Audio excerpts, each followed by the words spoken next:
Narito ako ngayon sa FKM booth dito sa Makina Moto Expo 2025. At finally, nakita ko na ang mga bagong bikes na nilaunch ng FKM Motorcycle Philippines. Sa video na ito ay papakita ko sa inyo ang isa sa 4 na bagong models na nilaunch ng FKM Motorcycle Philippines. Ito nga yung FKM Express 500 SC. Scrambler type siya na 500cc. Ang mga nagustuhan ko nga dito sa FKM Express 500, isa na dito ay yung kanyang headlight na napakaganda ng design. Bukod sa may headlight protector na yung nasa kulay silver na nasa gitna, LED na rin yan syempre with daytime running light. At kapansin-pansin yung design niya na north, south, east and west. Ang ganda niyan guys, very unique. At minimalist naman yung design ng kanyang turn signal lights.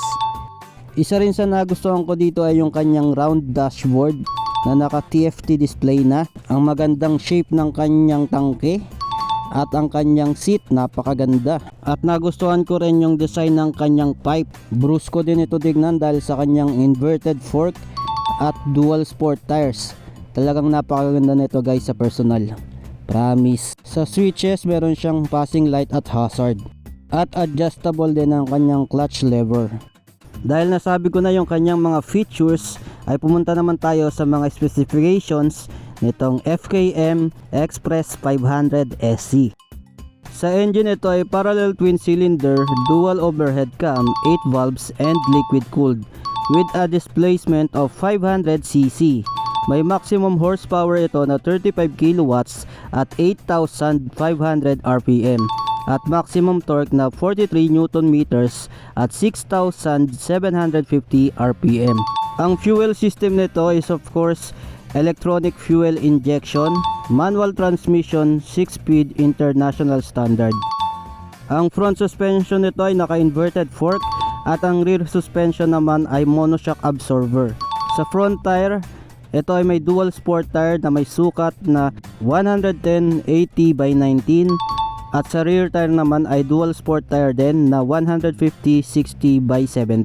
Syempre pa ang gulong niya ay naka rim set na rin. Bagay na bagay sa kanyang dual sport tires, kaya pwede sa off-road. Sa braking system, ang harap at likod na brake nito ay naka hydraulic discs. At syempre pa dual channel ABS. Pumunta naman tayo sa mga sukat nitong FKM Express 500 SC. Ang length, width at height nito ay 216.4 cm by 85.1 cm by 120.3 cm. Wheelbase na 144.1 cm.